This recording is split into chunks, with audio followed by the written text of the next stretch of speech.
My grandson called me late at night. "Grandpa, I'm at the police station. My stepfather beat me. But he's telling them I attacked him." My mom doesn't believe me. When I got to the station, the officer went pale and stammered, "I'm sorry. I didn't know. My name is Ed Anderson. I'm 63 years old and I was a police inspector for 35 years in a major city. Today I'm telling you how my life changed when I got a call in the middle of the night from my grandson Ethan, just 16 years old. He was crying, telling me he was locked up at the precinct because his stepfather Carter had accused him of assault. What I uncovered that night started a war against corruption that even I, with all my experience, never could have imagined. The phone rings at 3:14 a.m. At that hour, the sound seems louder, more urgent. In my years as an inspector, I learned that calls in the middle of the night never bring good news. I grab my cell and answer, half asleep. "Hello, Grandpa." Ethan's shaky voice wakes me up instantly. "I'm at the 7th precinct. They arrested me. Carter says I attacked him, but it's not true. He hit me first. Are you okay? Are you hurt?" I get up immediately looking for my pants in the dark. My face hurts. "I'm scared, Grandpa. The inspector here is friends with Carter, and he doesn't believe me. Please come. Don't move from there. Don't say another word until I get there."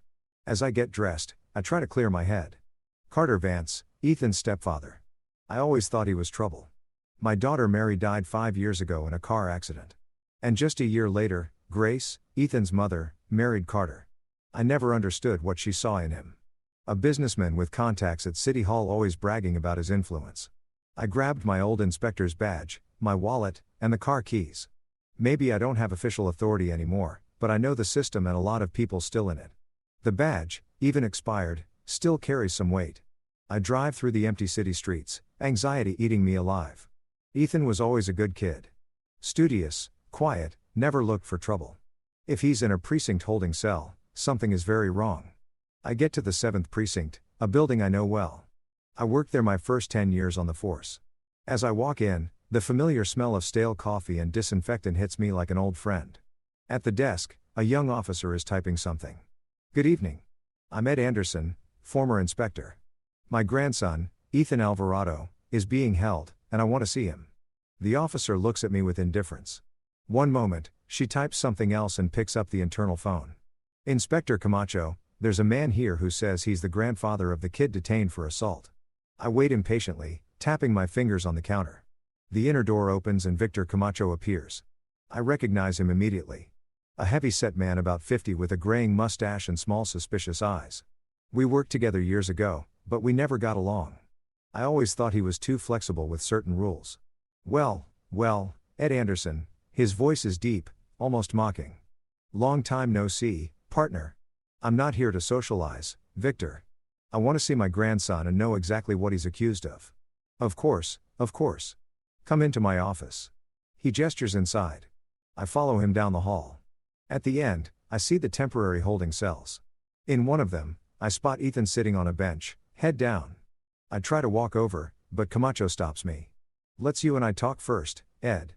Things are complicated." In his office, Kamacho sits behind his desk, and I take the chair opposite him. There's a framed photo on his desk. Kamacho with other men on what looks like a hunting trip. I recognize Carter Vance among them, smiling, holding a rifle. That confirms my suspicions. They're friends. "Your grandson assaulted his stepfather tonight. Busted his lip, almost broke his nose. Carter is at the hospital getting checked out." Kamacho speaks with practiced confidence. "We have a video from the house security camera that shows the whole thing. The kid lost his temper. I want to see that video." "Sure."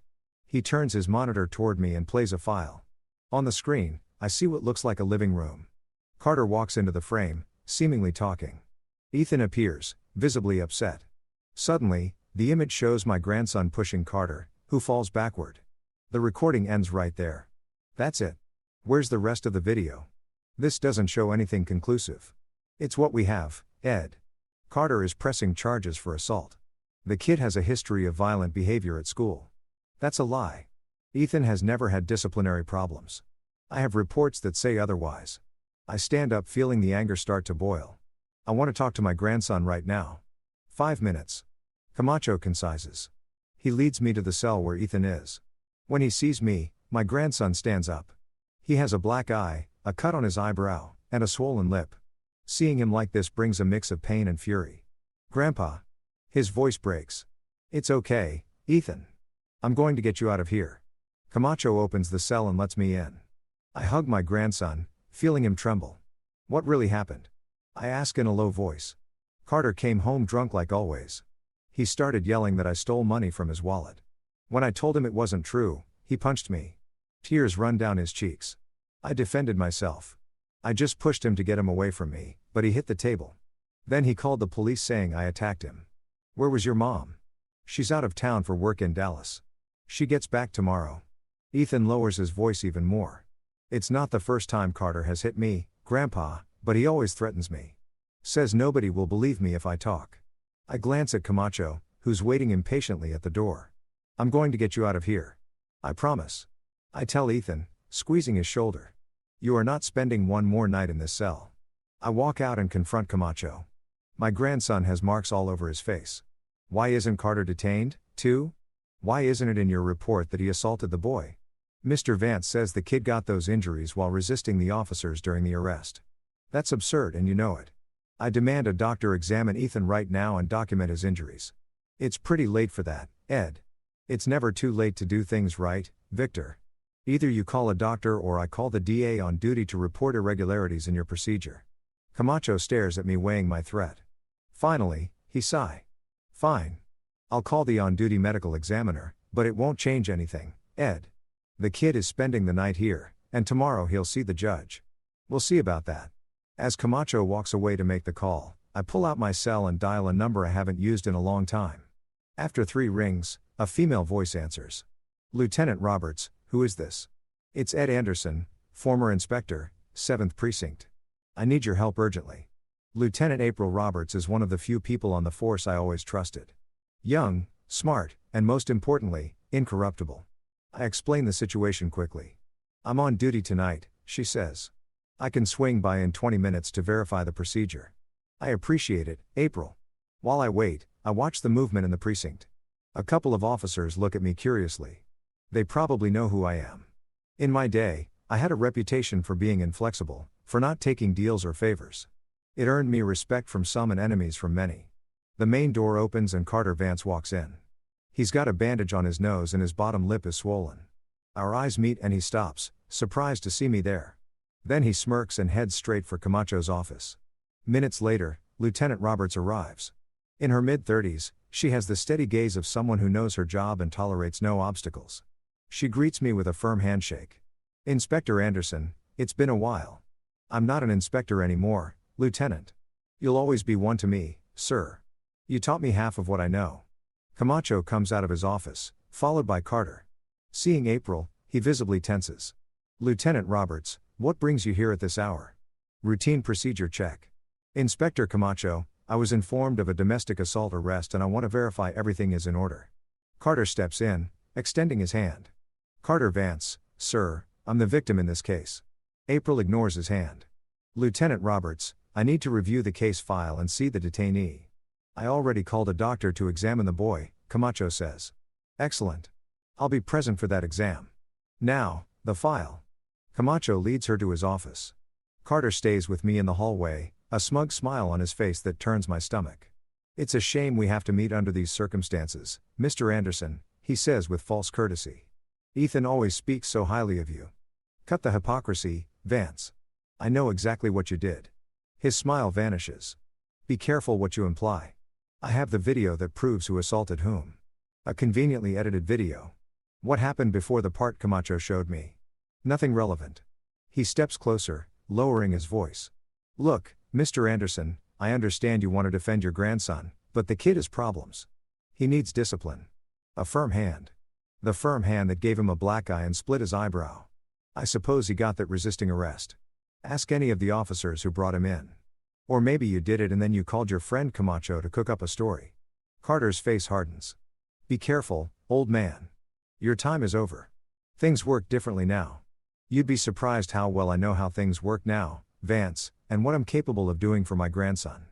We're interrupted by the arrival of the medical examiner, a young man who looks fresh out of school. Kamacho and April come out of the office. Dr. Mendoza. Kamacho greets him. Thanks for coming so quickly. The detainee is this way. April gestures for the doctor to follow her toward the cells. Carter tries to follow, but April stops him. Authorized personnel only. Mr. Vance. I'm the complaining party. I have a right to be present. Not during the medical exam, she says firmly. Wait here. Carter shoots me a furious look, as if I'm to blame for this delay in his plans. He sits in one of the waiting room chairs, drumming his fingers nervously. April signals for me to follow her. We enter the cell where the doctor is already examining Ethan. He takes photos of the injuries, measures them, and documents everything on an official form. Can you tell me how you got these injuries? The doctor asks. Ethan looks at me seeking approval. I nod slightly. My stepfather hit me. First a punch here. He points to his eye. And then he shoved me against the wall. I hit my head and cut my eyebrow on a shelf. When did this happen? Tonight. A little after 11. The doctor jots it all down and continues his exam. When he's finished, he turns to April. The injuries are consistent with his story. The parorbital hematoma, the black eye, has the coloring of a blow from about 4 to 5 hours ago. The cut on the eyebrow is characteristic of an impact wound against an object with an edge, not a direct punch. April nods. Thank you, doctor. I need your report as soon as possible. You'll have it in an hour, max. When the doctor leaves, April looks at me. This contradicts the initial report. Inspector, of course, it does. Kamacho is covering for Carter. I also reviewed the video, she says in a low voice.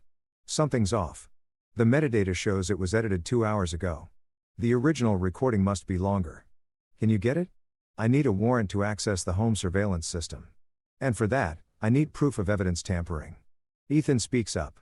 The neighbor, Mrs. Clean, she has cameras pointed at our driveway. She's always recording. Says people steal her flower pots. April looks at me with a spark of hope. Do you know the exact address? 247 Jacaranda Drive. In the Valley neighborhood, Ethan replies. I'm heading there right now, April says. If that footage shows something different, we can turn this whole thing around. I'll stay with him, I say, pointing to Ethan.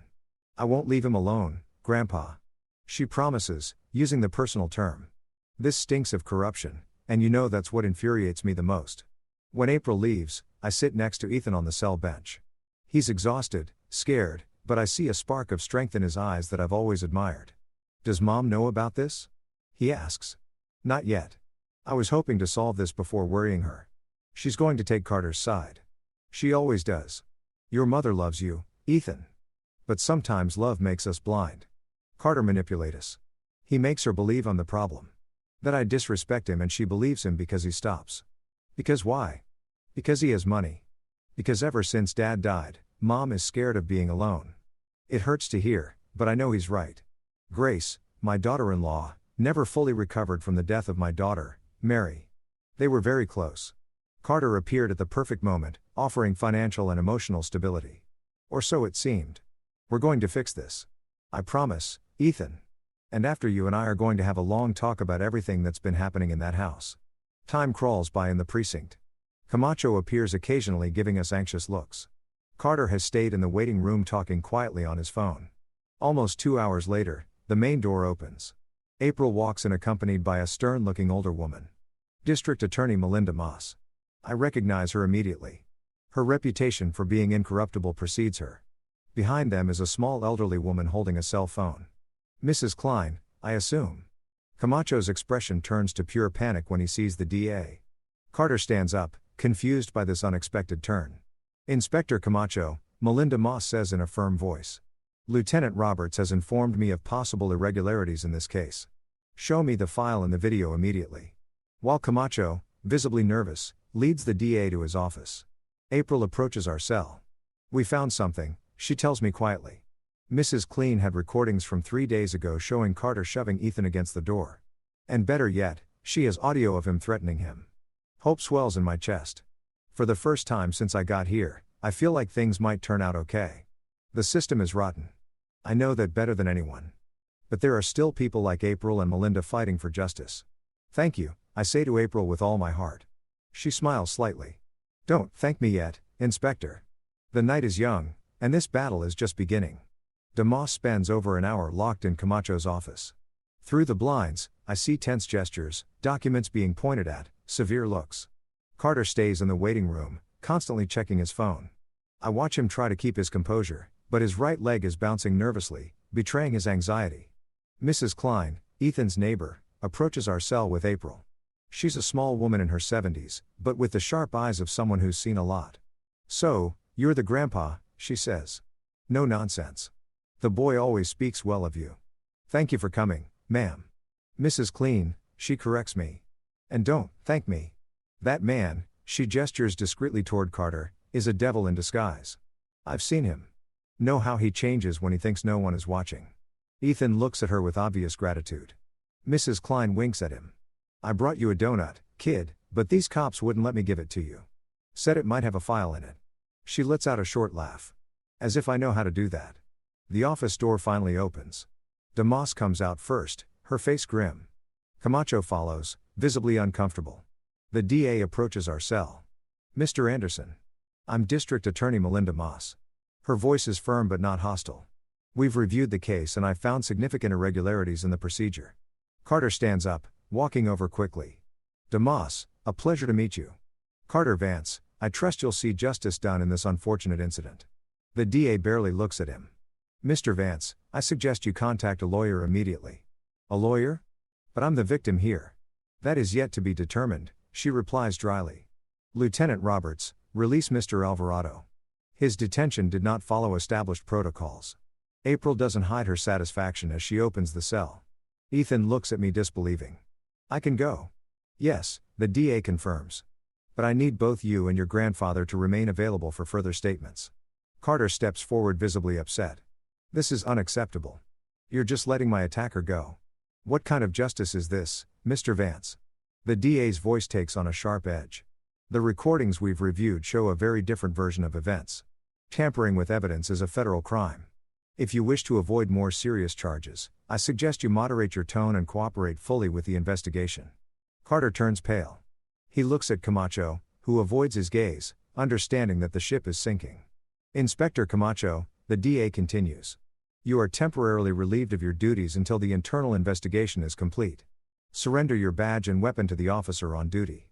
Camacho's face twists in a mix of disbelief and contained rage. "This is a mistake, DA. My procedures were standard." "Your procedures included accepting tampered evidence and omitting crucial information from the initial report. The medical evaluation of Mr. Alvarado directly contradicts your statement of facts." The DA doesn't raise her voice, but every word lands like a hammer. "Lieutenant Roberts is in charge of this precinct until further notice. We leave the precinct just as the sky begins to lighten. The cool morning air is refreshing after hours in that oppressive environment." Ethan walks beside me in silence, visibly exhausted but relieved. "Where are we going, Grandpa?" "To my house." "You can't go back to yours." "Not right now." In the car, I notice Ethan slowly relaxing. The silence between us is comfortable, but I know we have a lot to talk about.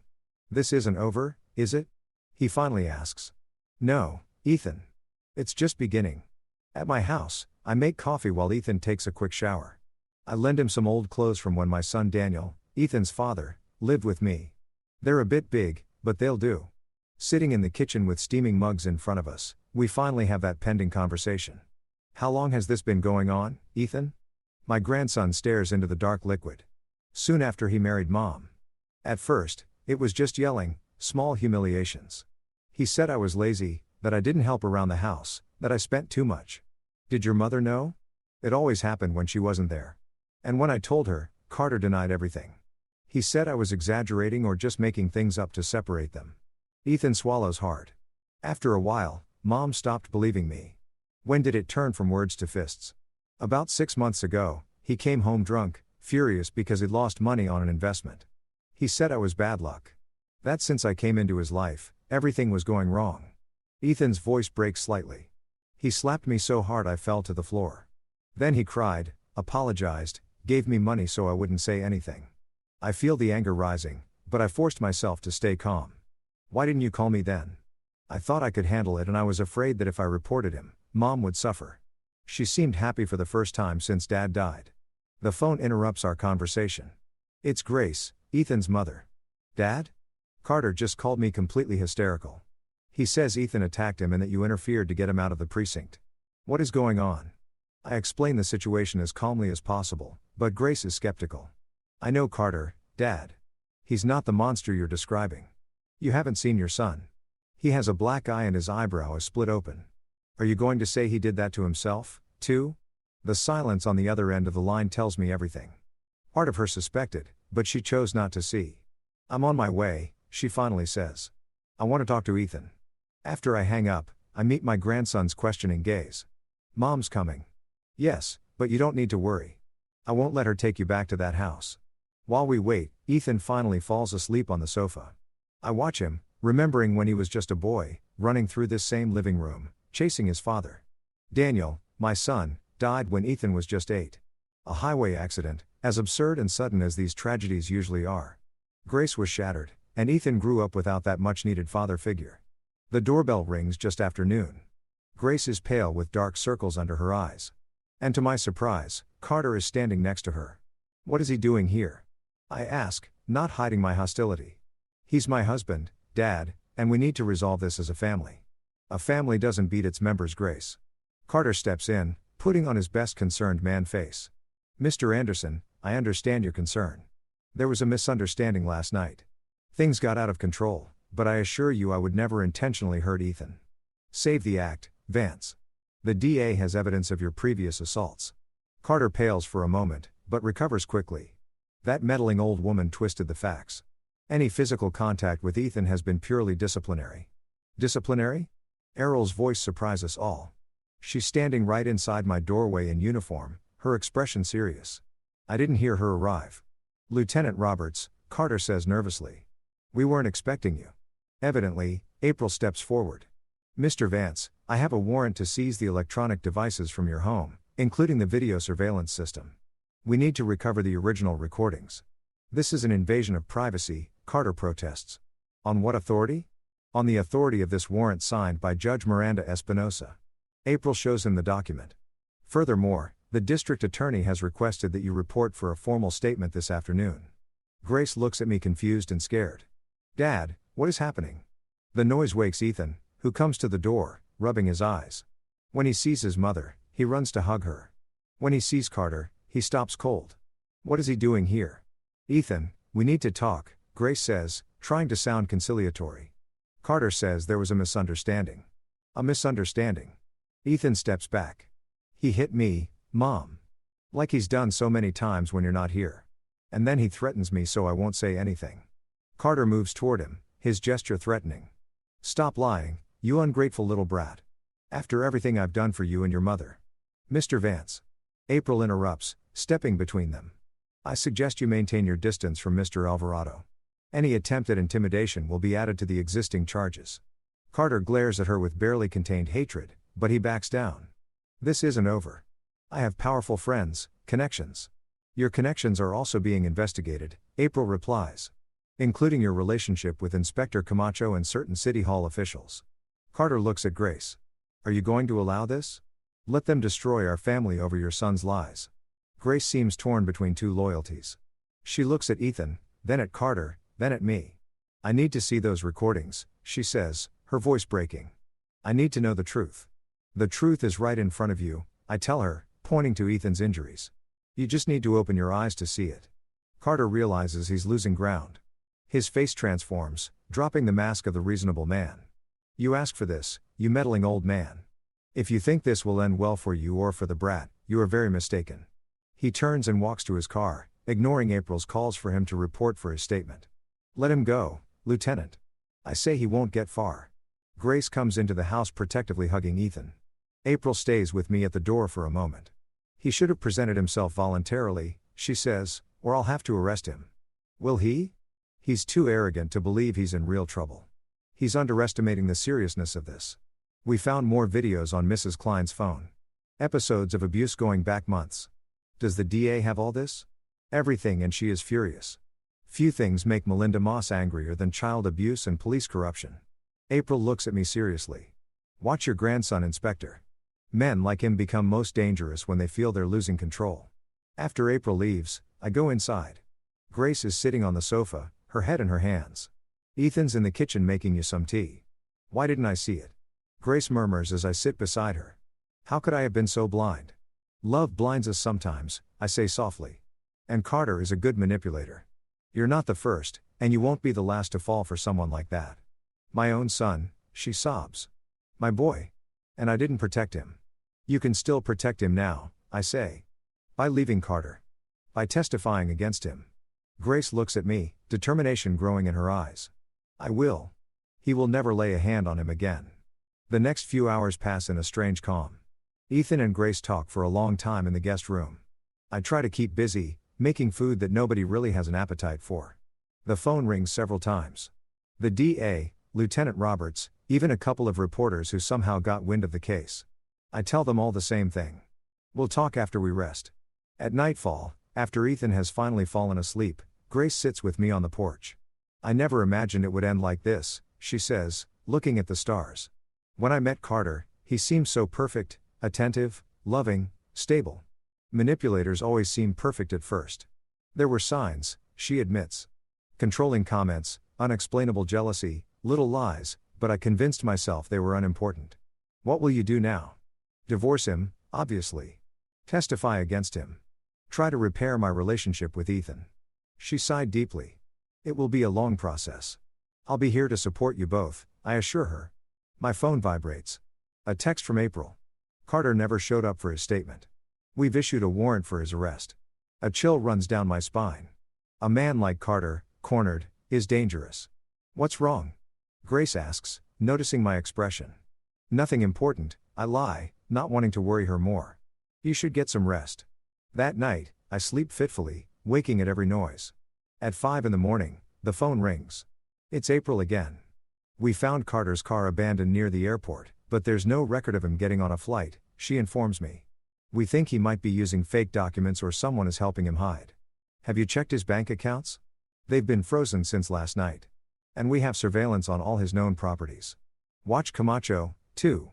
If anyone knows where Carter is hiding, it's him. Kamacho is under constant surveillance. I hang up and stare out the window. The dawn light begins to illuminate the empty street. Everything seems quiet, but I can't shake the feeling that this calm is just the prelude to something worse. 2 days pass with no news of Carter. Ethan starts to relax, even smiling occasionally. Grace files for divorce and files a formal complaint for domestic violence. DeMoss informs me that the investigation has widened. Apparently, Carter is involved in shady deals with several municipal officials, including bribery and influence peddling. On the morning of the third day, Grace decides to go back to her house briefly to pick up some belongings. I insist on going with her, but she refuses. The police have had the house under surveillance all night, she says. Carter isn't there. Besides, I'll go with an officer. I'll be fine. Something inside me says it's a bad idea, but I don't want to seem overprotective. Grace already feels guilty enough. Call me when you get there, and before you leave, I tell her. I promise. Ethan and I stay home playing chess to distract ourselves. He's good at the game, calculating and patient. He reminds me of his father. The phone rings and I answer, expecting to hear Grace. Instead, it's Carter. Listen to me carefully, old man. His voice is agitated, frantic. Your daughter-in-law is with me. If you want to see her again, bring Ethan to the abandoned warehouse at 54 Industrial Avenue, 1 hour. Just you two. If I see a single cop, Grace will pay. Carter, don't be a fool. 1 hour, he shouts and hangs up. I look at Ethan, who has grasped the gravity of the situation from my expression. I can't tell him the truth, but I can't lie either. What's wrong, Grandpa? Is it Mom? Your mother is fine, I say, trying to sound convincing. But I need you to stay here while I go take care of something important. It's Carter, isn't it? Ethan's intuition surprises me. What has he done? At that moment, my phone rings again. It's April. Inspector, we have a situation. Grace never made it to her house. The officer who was supposed to escort her was found unconscious in his patrol car. Carter has her, I say directly. He just called me. He wants me to bring Ethan to a warehouse on Industrial Avenue in 1 hour or he'll hurt Grace. Don't go alone, Inspector. It's a trap. I know, but I can't risk my daughter-in-law's life. Get me the exact address. I'll send undercover units. I give her the details and hang up. Ethan stares at me. I'm going with you, he says firmly. No way. It's too dangerous. It's my mother, Grandpa. And this is my fault. It's not your fault, Ethan. None of this is your fault. If you don't take me, I'll go on my own.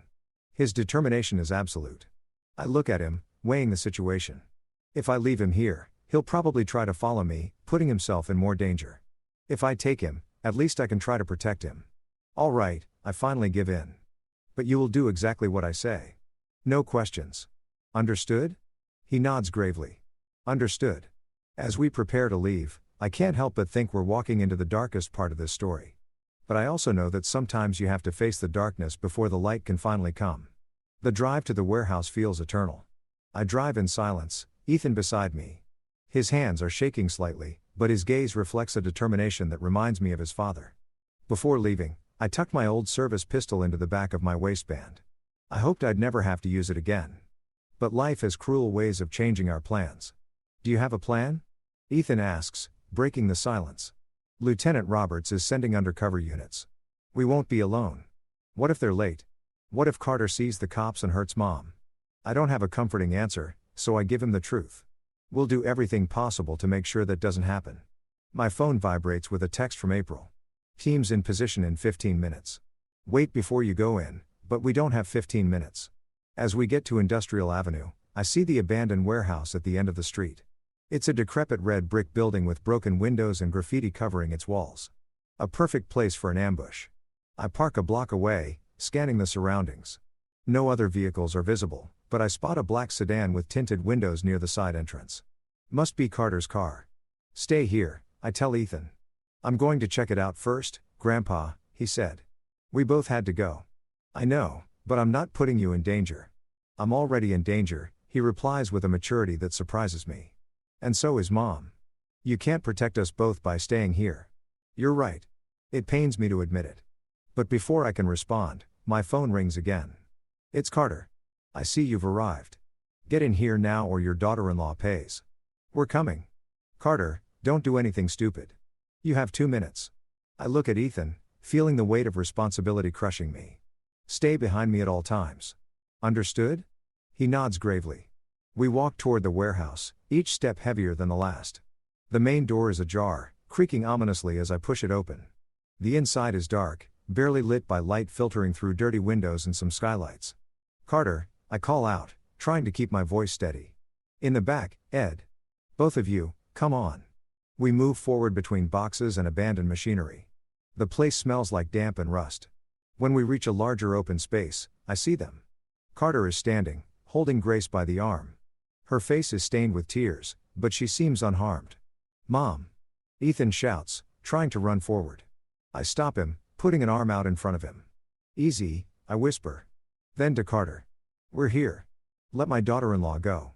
Carter lets out a bitter laugh. You think it's that simple, old man? You ruined my life, my reputation, my business. Everything is in jeopardy because of you. You did this to yourself, I reply. No one forced you to hit a child. The brat needed discipline. Carter tightens his grip on Grace's arm, making her was. And you meddling old fool, had no right to interfere in my family. Let me go, Carter. Grace says, her voice trembling. Please, this is only making things worse. Shut up, he yells, shaking her.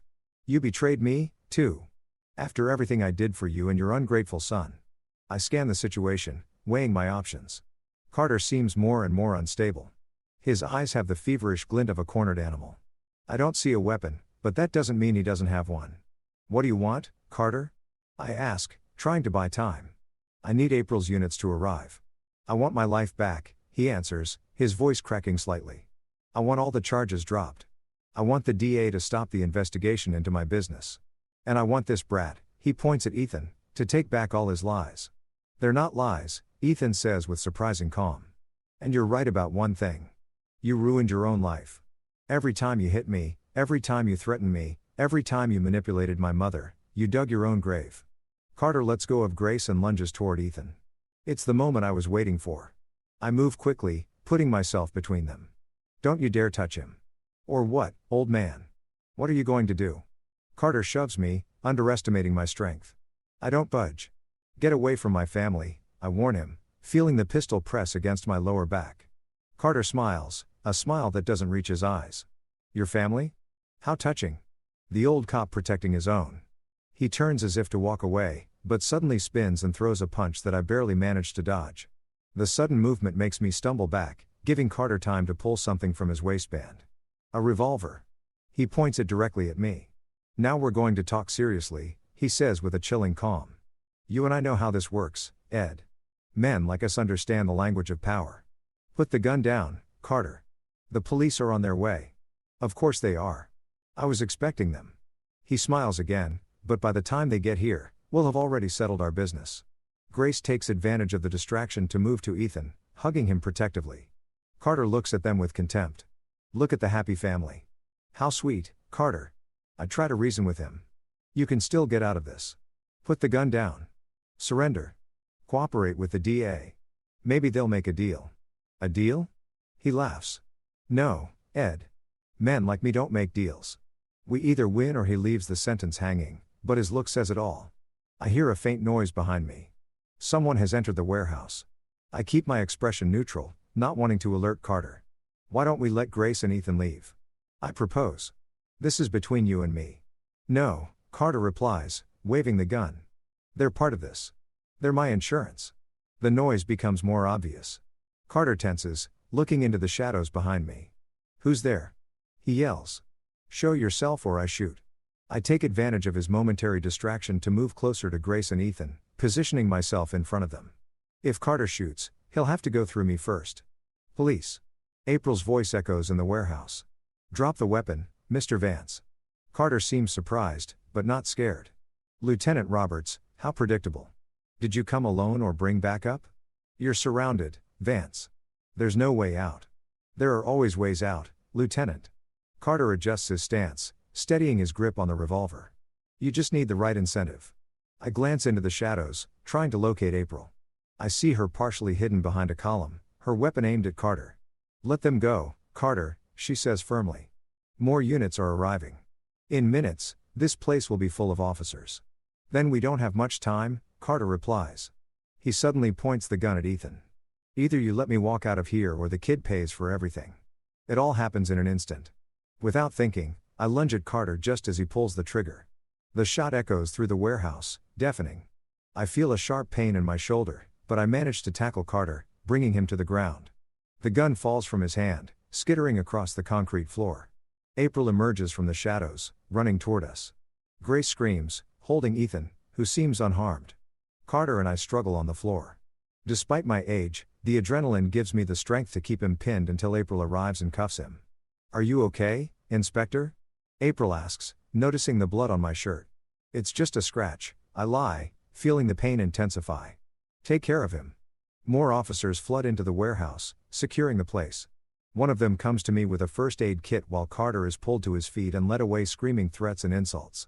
This isn't over, he yells. I have powerful friends. I'll get revenge on all of you. Grace and Ethan rush over, worried about my wound. Grandpa, you're bleeding a lot, Ethan says, his eyes full of tears. I've had worse, I try to reassure him, though the pain is considerable. An ambulance is on the way, April informs me. Hang on, Inspector. As the paramedic puts pressure on the wound, I look at my family. Despite the terror they just went through, I see relief on their faces. Carter can't hurt them anymore. In the ambulance, with Grace and Ethan by my side, I feel a strange sense of peace. The wound hurts, but it's a reminder that I'm alive, that we all survived this nightmare. Thank you, Dad, Grace whispers, squeezing my hand. For saving us. I always will, I reply, feeling the sedative they gave me start to kick in. I'll always be there for you. The days in the hospital pass slowly. The bullet grazed the bone in my shoulder, but did no serious damage. The doctors say I'll have full mobility after a few weeks of therapy. April visits me regularly, keeping me updated on the case. Carter is facing multiple charges: kidnapping, aggravated assault, child abuse, attempted homicide, obstruction of justice. The list is long. Kamacho has also been formally charged with cover-up and evidence tampering. DA Moss has widened the investigation, uncovering a corruption network involving several city officials. One afternoon, while Ethan is helping me with the hospital food, I notice he's unusually thoughtful. What's on your mind, son? I was thinking about everything that happened, about how one man can cause so much harm. Some men confuse power with the right to abuse others, I tell him. It's a hard lesson, but an important one. I think I want to study law, he says suddenly. I want to help people like us, people facing injustice. I smile, feeling an immense sense of pride. You'll be an excellent lawyer, Ethan. It's all thanks to you, Grandpa. His eyes get misty. If I hadn't had the courage to call you that night. But you did, I interrupt. And that shows the kind of man you are. The door opens and Damas walks in. It's the first time I've seen her since that night at the precinct. She looks tired but satisfied. Inspector Anderson, I'm glad to see you recovering, Damas. What a surprise. I came to inform you personally. The judge has denied bail for Carter Vance. He will remain in custody until the trial. And Kamacho, I ask, also in custody. He's cooperating. Providing information on the entire corruption network. The DA looks at Ethan. Your testimony will be crucial, young man. Do you think you can do it? Ethan nods firmly. I'm ready. Good. Because what you've been through, unfortunately, is not an isolated case. The DA sits on the edge of my bed. We're implementing a new protocol in the Justice Department precisely to prevent the manipulation of digital evidence in domestic violence cases. A new protocol? I ask, intrigued. Yes. She actually smiles slightly. We're calling it the Anderson Protocol in honor of you and your grandson. The news leaves me speechless. Ethan looks at me with shining eyes. Did you hear that, Grandpa? Your name is going to be part of the justice system. Our name? I correct him. This victory belongs to both of us. The DA gets up to leave. We'll need you both at the courthouse next week. Lieutenant Roberts will come pick you up. We'll be there, Ethan promises. When the DA leaves, Grace comes in with coffee and pastries from the hospital cafeteria. She's gotten some color back in her cheeks, though she still looks exhausted. Good news, she asks, noticing our expressions. The best, Ethan replies and tells her about the Anderson Protocol. Grace looks at me with a mix of gratitude and regret. Dad, I can never thank you enough. If you hadn't been there for us. But I was, I say simply, and I always will be. That night, after Grace and Ethan have left, I'm alone in the hospital room reflecting. I think about the terror of that late night call, the frustration with Kamacho, the pain of the gunshot, but I also think about my grandson's courage, April's tenacity, and Damas's integrity. The system isn't perfect. It's full of Kamachos and Carters, people who abuse their power. But there are also those who fight for justice, who refuse to look the other way. My phone vibrates on the nightstand. A text from April. Case officially closed. The trial will be quick with all the evidence we have. Get some rest, Inspector. You've earned it. I smile in the dim light of the room. Maybe my career as a cop ended years ago, but I never stopped fighting for what's right. And now that fight has taken on new meaning through Ethan. I close my eyes, feeling a true sense of peace for the first time in days. The pain in my shoulder is a small price to pay for my family's safety. And knowing our experience will help protect others fills me with a quiet pride. Tomorrow I'll be discharged. Tomorrow the real healing begins. Not just my physical wound, but the invisible wounds Carter left on Ethan and Grace. It will be a long road, but we'll walk it together as a family. And as I drift off to sleep, I think about all those people suffering in silence, trapped in cycles of abuse and fear.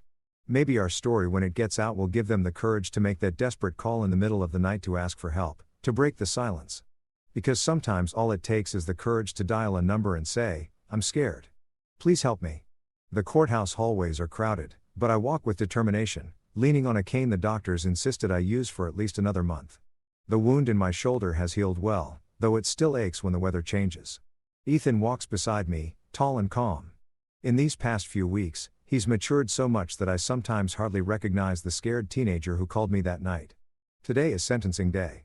After a trial that lasted 3 weeks, the judge will announce the fate of Carter Vance and Victor Kamacho.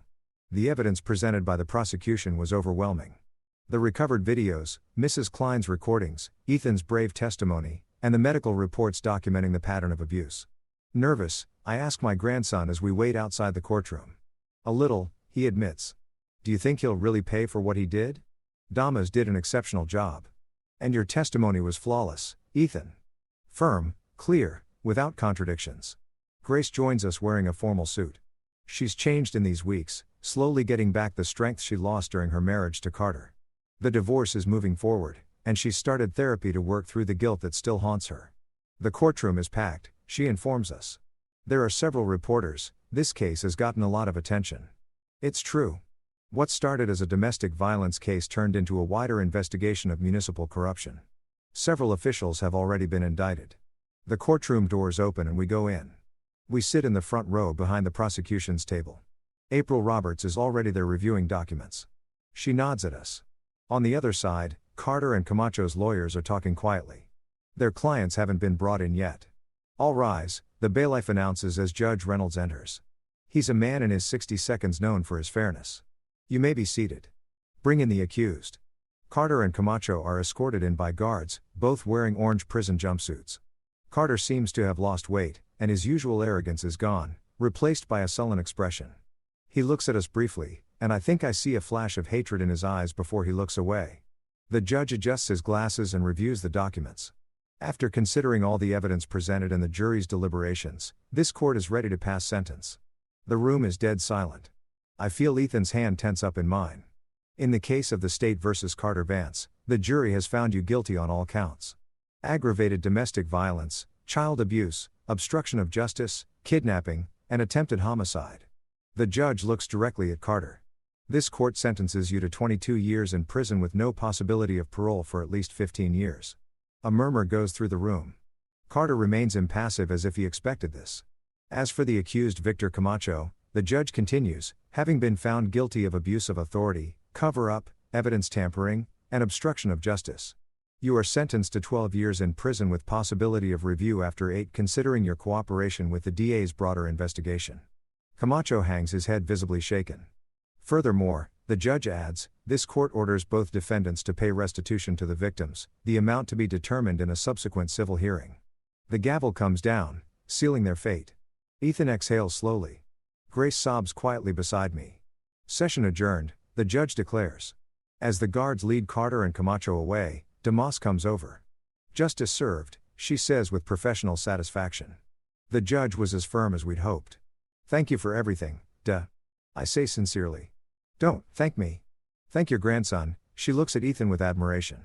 His testimony was crucial, especially when he described the systematic pattern of abuse. Many teenagers wouldn't have had that clarity or courage. Ethan smiles shyly. I just told the truth. Sometimes that's the hardest thing to do. The DA checks her watch. I have to go. We have a press conference in 20 minutes about the case and the new protocol. Would you like to join me? I look at Ethan and Grace. I think we need a moment in private, Grace answers. It's been an intense morning. Of course, Lieutenant Roberts has all your information for the official Anderson Protocol presentation ceremony next week. When the DA leaves, we stay in the nearly empty courtroom for a few more minutes. How do you feel? I asked Ethan. Relieved, I think, but also strange. Part of me hoped he would apologize, show some kind of remorse. Men like Carter rarely admit their mistakes, I tell him. They always blame others. Do you think he'll change in prison? I don't know, son. But what's important is that he can't hurt you anymore. We leave the courthouse through a side door, avoiding the reporters. The day is bright and warm. Let's get something to eat. Grace suggests we need to celebrate this. At the restaurant, I look at my family. There's a lightness to them I haven't seen in a long time. The shadows haven't disappeared, but they're less dense. Have you decided which university you're applying to? I ask Ethan. I'm looking at the state university, he replies.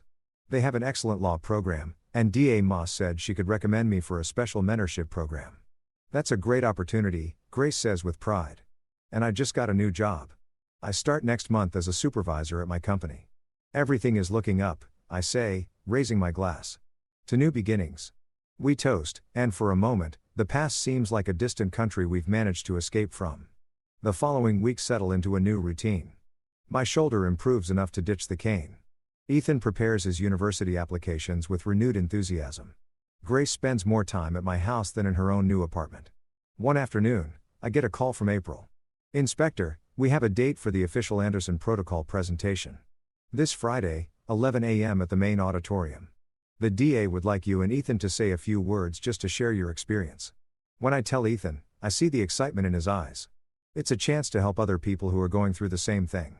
The day of the presentation, the auditorium is full. Police officers, DAs, judges. Damas explains the new protocol, a set of procedures to guarantee the integrity of digital evidence in domestic violence and child abuse cases. It includes metadata verification, a reinforced chain of custody, and independent forensic analysis. This protocol was born from a case that revealed serious flaws in our system. When it's my turn, I stand up. For 35 years, I served as a police inspector. I begin. I thought I knew the system, its strengths and weaknesses. But it was only when my own grandson was trapped in that system that I truly understood how vulnerable victims of domestic abuse really are. I briefly tell our story, highlighting the crucial support from people like April Roberts and Melinda Moss. When Ethan takes the microphone, his voice is clear and firm. He speaks directly to the young people present, describing the subtle signs of abuse he ignored, the psychological manipulation, the fear. If you are going through something similar, know that you are not alone, he says. There are people who will believe you. You just need to take that first step. Make that call like I did. His words are met with a deafening applause. Months pass. Ethan is accepted to the state university. Grace finalizes her divorce. I return to my old hobbies. One afternoon, almost a year after that night, I receive an official envelope. Carter's appeal has been denied. I don't mention it to Ethan or Grace. There's no reason to disturb the peace they've worked so hard to find. The next morning, Ethan comes over for breakfast. He's on break and now volunteers as a mentor for other young survivors. I have something to show you, he says, pulling a paper from his bag. It's an acceptance letter for a summer law program. This is impressive, Ethan. Deos recommended me. She says I have potential for the domestic violence prosecution unit. The path he chose isn't easy.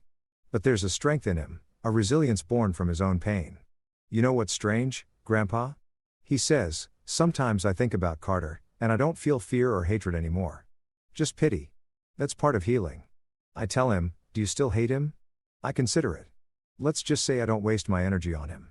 I prefer to focus it on you, on our family, on the good things that came from this. And it's true. The Anderson Protocol is being adopted in other states. Ethan has found his calling. Grace has reclaimed her life. That weekend, we have a small celebration at my house. Grace brings food. Ethan brings friends from his support group. Mrs. Klein even comes bringing donuts. As I watch this new expanded family, April comes up to me. Did you know 3 other states are adopting the protocol? She says they're considering it at the national level. And I made Captain. Congratulations, Captain. Well deserved. Thanks, Inspector. I owe part of it to you and Ethan. As the party continues, I step onto the porch. The sky is turning orange. I think about the contrasts. While we celebrate, Carter serves his sentence. While Ethan builds a future, Kamacho's career is destroyed. I don't feel satisfaction, just the certainty that justice, though imperfect and slow, finally arrived. Ethan comes out to find me. Everything okay, Grandpa? You're missing dessert. Just thinking, I say, putting my arm around his shoulders. About how proud I am of you, of the man you've become. Thanks to you, he replies, resting his head on my good shoulder. If I hadn't made that call, but you did, and that changed everything. We go back inside together. Grace greets us with a smile, a lightness in her face that reminds me of the young woman I knew before life hit her so hard. As we eat dessert, I think about all those phones ringing in the dead of night, about the trembling voices asking for help. The story that began with a desperate call didn't end with a fairy tale. Real life rarely offers those. But it gave us something just as valuable.